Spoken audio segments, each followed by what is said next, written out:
ഇനി yoke piece cut ചെയ്യാനായിട്ട് നമ്മൾ 2 പീസ് ഒന്നിച്ച് വെച്ച് കട്ട് ചെയ്തതിൽ താഴെയുള്ള പീസ് മാത്രം മേലേക്ക് വെച്ച ശേഷം നെക്കിൻ്റെ ലെങ്ത് ആയിട്ട് 2 ഇഞ്ച് മാർക്ക് ചെയ്യുക.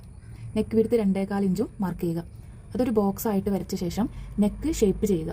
ഇത് കോളർ വെക്കാനുള്ളതായതുകൊണ്ട് തന്നെ നെക്ക് അധികം ഡീപ്പാക്കേണ്ട ആവശ്യമില്ല.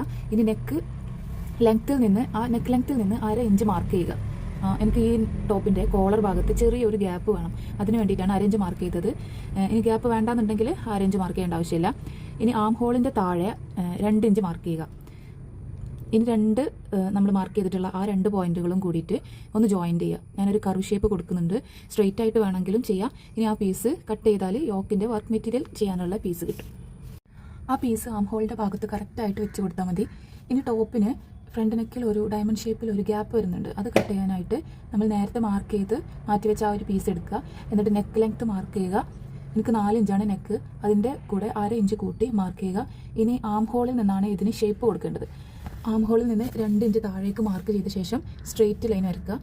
എന്നിട്ട് അതൊന്ന് എഗെയിൻ ഒരു കേവ് കൊടുത്ത് കട്ട് ചെയ്യുക. ഇപ്പോൾ നമ്മുടെ പാറ്റേൺ മേക്കിംഗ് കഴിഞ്ഞു. ഇതുപോലെ നമ്മുടെ യോക്ക് പീസ് കട്ട് ചെയ്യുമ്പോൾ ചെറിയൊരു പീസില്ലേ, അത് കട്ട് ചെയ്യുമ്പോൾ 2 എണ്ണം തന്നെ നിങ്ങൾ 2 വശത്തേക്കുള്ളത് 2 എണ്ണം സെപ്പറേറ്റ് ആയിട്ട് തന്നെ കട്ട് ചെയ്ത് മാറ്റി വെക്കണം.